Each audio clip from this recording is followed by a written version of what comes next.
merong bastos, magalang, ano pa ba yung pangatlo? Nelson? Pikon. Katangian?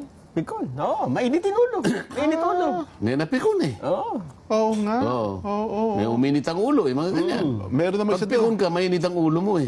Palagi. Yung naturalesa mo yun. Naturalesa, pikunin talaga. Meron Pikunin talagang ka ganon. talaga dahil mainit ang dugo mo. O nga yung mga discussion, tigilan na natin. Hindi, meron kasi talagang mga tao kong na minsan nakakaasar eh. Madaling makapikon.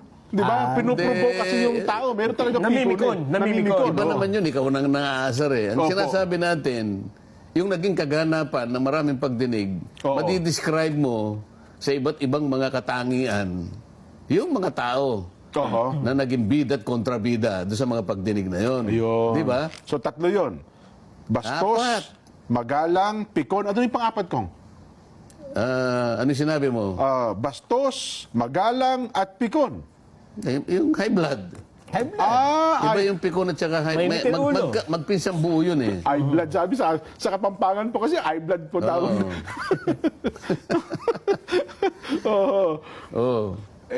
Teka lang, doon ba sa mga miyembro at opisyalis ng Quadcom, may makikita ba yung mga apat na pag-uugali na yun ko? Talagay ko. Pagsikapan natin.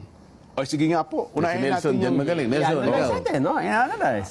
Tingnan mo yung avatar mo, Nelson. Yung pagiging magalang muna ko, doon tayo sa positibo muna. Yung magalang. Magalang. Isa lang ang aking Isa lang ang pwede kong mapuntirya. Magalang, oo. Taga Pampanga siguro yan. Kasi magalang Pampanga. Hindi. Taga Mindanao siya. Taga Mindanao. Pero siya lamang ang kinakitaan ko ng paggalang. Kung taga Mindanao. Batang Adjong. Adjong. Hindi. Si Alonto Adjong, di ba yun? Hindi. Meron pa?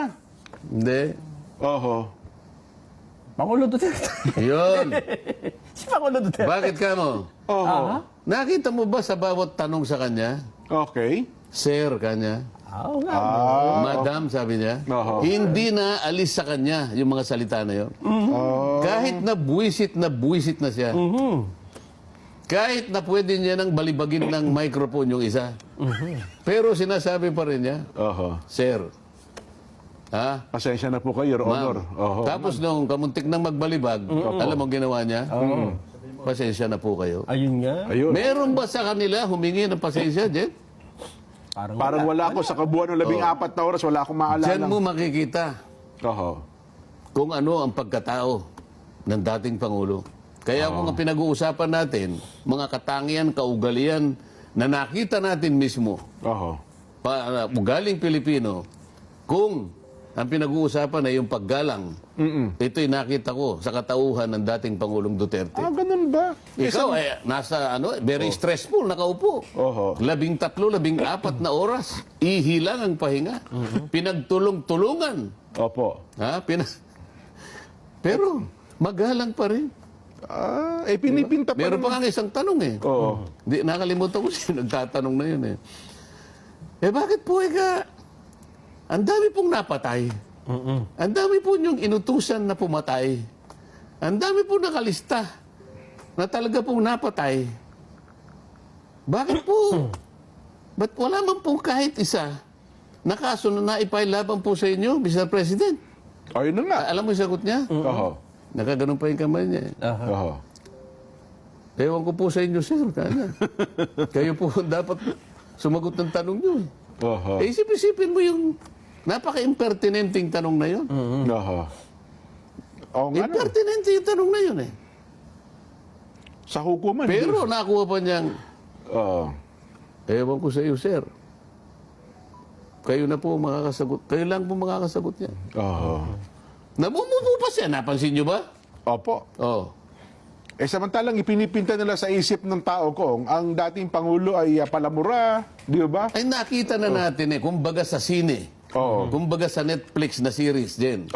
Maraming pagkakataon makikita mo kung consistent ang paggalang. Di ba? Unang-una pumunta siya ron. Unang sinabi niya, ayoko na po sana eh. Di ba? Nauna siyang nagsulat, ayaw na eh. Nagbago ang isip, siguro sabi niya, kailangan ipakita ko yung aking buong pusong paggalang rito sa mga taong ito. Kahit na ako'y ginaganito nila, ipakikita ko pa rin na harapan ko sa kanila. Yun ang unang-una na batayan ng paggalang din. Pumunta siya. Oho. Di ba? Tumugon sa imbitasyon. Ano yung kabaligtaran naman ng kawalan ng paggalang? Di sabi nyo, ang pagiging bastos. Oo. Masakit yan. O, ikaw naman ang gumawa ng... No. Yung kabastusan naman. Oh, sino naman yun?